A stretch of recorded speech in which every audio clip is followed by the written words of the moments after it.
Assalamualaikum warahmatullahi wabarakatuh. Di sini saya atas nama Yusuf Maulana Ismail, kelas 2 karyawan semester 2. Insya Allah di sini saya akan mengupas sepintas seputar tarikh tasyrik yang insya Allah nanti akan dibawakan oleh narasumber yang memang merupakan tokoh terkemuka di Cianjur juga. Oke, langsung saja mari kita simak penjelasannya dari beliau. Assalamualaikum. Waalaikumsalam. Gimana Kang Mayan? Ini Pak Kiai, saya mau minta gambaran seputar tarikh tasyrik. Sebetulnya ada beberapa pertanyaan yang ingin saya ajukan pada Pak Kiai. Sebelumnya minta maaf saya mengganggu waktunya. Ya tidak Pak, santai. Untuk yang pertama, saya ingin mempertanyakan perihal apa sih tujuan bersyariat sehingga bisa dianggap sebegitu pentingnya, apalagi bagi para mahasiswa. Secara prinsip dasar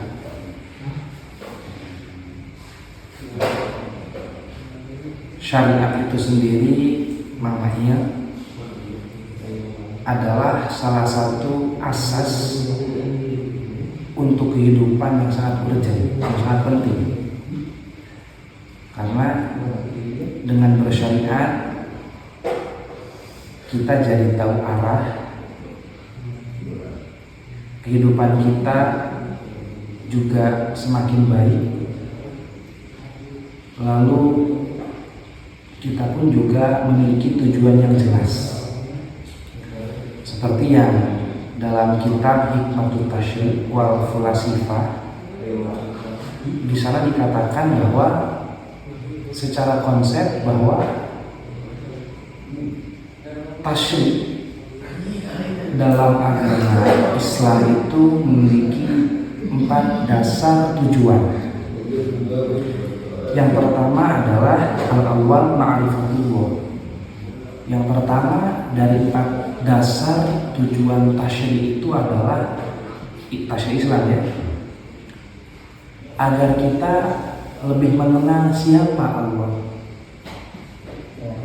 dari mulai aqaidul iman, wajibnya, mustahilnya, dan jaiznya, seperti yang mungkin telah kita pelajari dari kecil. Dan yang kedua, atsani kaifiyatu ada'i ibadati. Yang kedua, yang kedua dari 4 konsep dasar tujuan tasyrikul Islam itu adalah agar kita bisa mengetahui bagaimana caranya, teknisnya ketika kita mau menjalankan setiap apapun yang Allah tetapkan dan perintahkan kepada kita sebagai makhluknya, dari mulai sholatkah, puasakah, zakatkah, dan ibadah-ibadah yang lain, bahkan termasuk dalam bermuamalah ataupun cara kita bermuasyarah, cara kita bergaul dengan sesama manusia. Nah, itu fikih sosial. Lalu yang ketiga, al-hithu al-amri bil ma'ruf. Yang ketiga dari konsep dasar tujuan tasyri'ul Islam itu adalah agar kita memiliki semangat juang, agar kita memiliki keinginan yang menggebu-gebu untuk amar ma'ruf nahi munkar, tentu dengan konsep dan tujuan yang jelas gitu ya.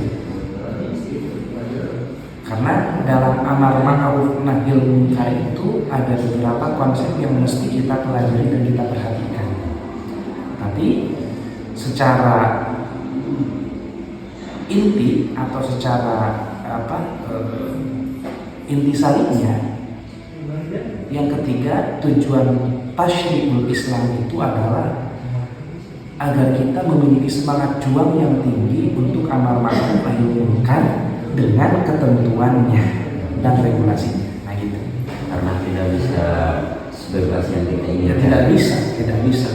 Tidak mungkin sekarang kita tiba-tiba amar ma'ruf atau tiba-tiba nahi munkar. Itu ada regulasi yang harus kita taati agar amar ma'ruf nahi munkar itu mencerminkan tasyri'ul Islam. Dan yang keempat, iqaful muqtadi inda hadhihi wal ahkam. Yang keempat, tujuan tasyri'ul Islam itu adalah agar setiap makhluk, agar setiap manusia memiliki batasan yang tidak boleh dia lewati. Dengan cara apa? Dengan cara Allah mentasyri'kan hukum-hukum yang mana dalam hukum-hukum tersebut ada yang harus dijalankan, ada yang tidak boleh dijalankan, ada yang sunnah dan lain sebagainya. Tujuan yang keempat dari tasyri'ul Islam itu adalah yang untuk tadi, agar seseorang punya batasan, punya rem dalam kehidupannya, entah kehidupan beragama ataupun bersosial. Nah, itu mungkin kurang lebih 4 pilar dasar hikmatut tasyri' dari agama Islam. Nah, itu. Memang ini merupakan hal yang baik untuk mengatur kehidupan manusia agar lebih teratur dan tidak hidup semena-mena. Nah, iya tentu. Lalu untuk selanjutnya, ini kenapa yang menjadi pilihan itu di dalam bersyariat? Kenapa harus agama Islam yang jadi pilihan? Nah, ini menarik juga sih. Itu pertanyaan yang sangat menarik. Kenapa kau harus Islam? Gitu ya. Gini, zaman dahulu ada zaman di mana manusia itu dianggap jahiliyah. Jahiliyah itu bukan berarti mereka tidak berpikir, bukan. Bukan berarti mereka tidak mengetahui, bukan. Yang dimaksud dengan jahiliyah itu adalah karena mereka tidak tahu tentang ruhani yang sebenarnya bagaimana. Sehingga imbasnya apa? Mereka akan menganggap benar sesuatu yang tidak benar. Mereka akan menganggap baik sesuatu yang tidak baik. Bahkan sering kita dengar ceritanya zaman dahulu tidak ada yang namanya kesetaraan gender, sehingga perempuan itu dianggap hal yang sangat memalukan. Bahkan ada cerita-cerita yang juga ini diriwayatkan oleh ulama-ulama yang kredibel. Perempuan ketika datang bulan atau menstruasi itu seakan-akan dianggap sesuatu yang menjijikkan, bahkan aib. Nah, sehingga Islam datang merubah semuanya.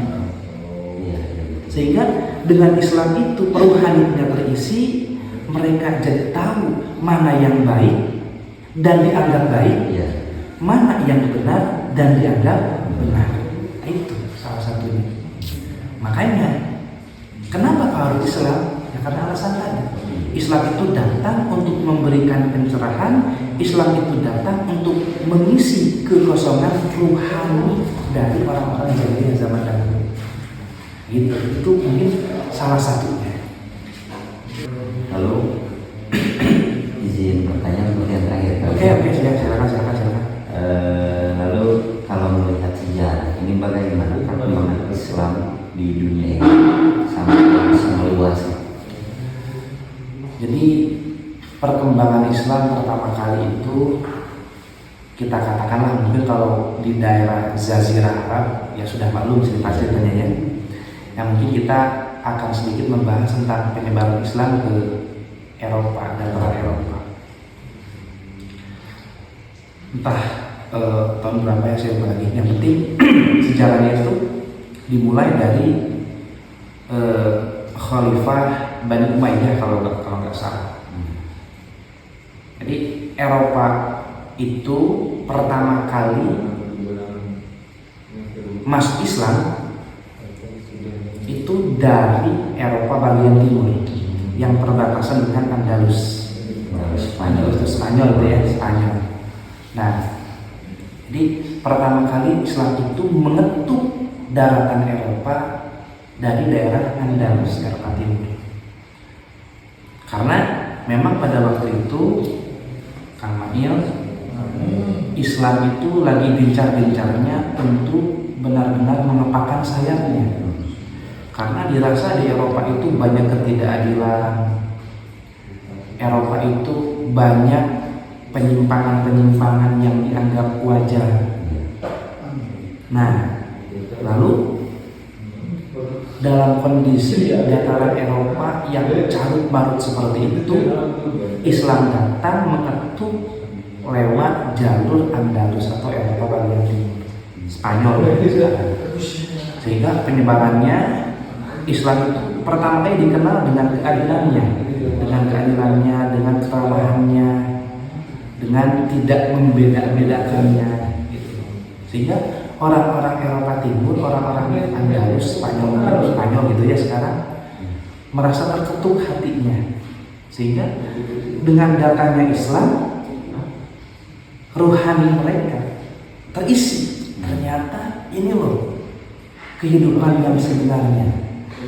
Ini loh kenyamanan dalam bermasyarakat, kenyamanan dalam hidup itu seperti ini. Ternyata mereka merasakannya dari Islam yang dibawa oleh Bani Umayyah dari daerah Andalusia ke bagian Eropa dan lain sebagainya. Nah, itu sejarah singkatnya sebenarnya. Kalau harus diceritakan ya waktunya panjang lagi gitu ya. Ya, sebelumnya saya mengucapkan terima kasih banyak atas waktu dan kesempatan Pak Kiai, sehingga ya sedikit banyaknya kita sudah terbuka bagaimana permulaan adanya syariat, lalu kenapa harus Islam juga yang jadi pilihan, dan proses ataupun prosedur dan perjalanan Islam itu berkembang di alam dunia ini. Ya setidaknya ada gambaran. Cuman yang menarik juga, dan yang mungkin untuk teman-teman semua, ya ini merupakan pelajaran penting juga.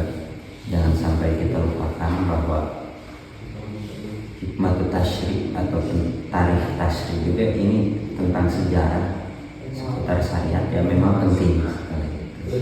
Terima kasih Pak Kiai. Ya, sama-sama. Mudah-mudahan apa yang telah disampaikan Pak Kiai bermanfaat Amin. Saya dan umumnya bagi semua teman-teman yang menonton. Assalamualaikum warahmatullahi wabarakatuh. Waalaikumsalam.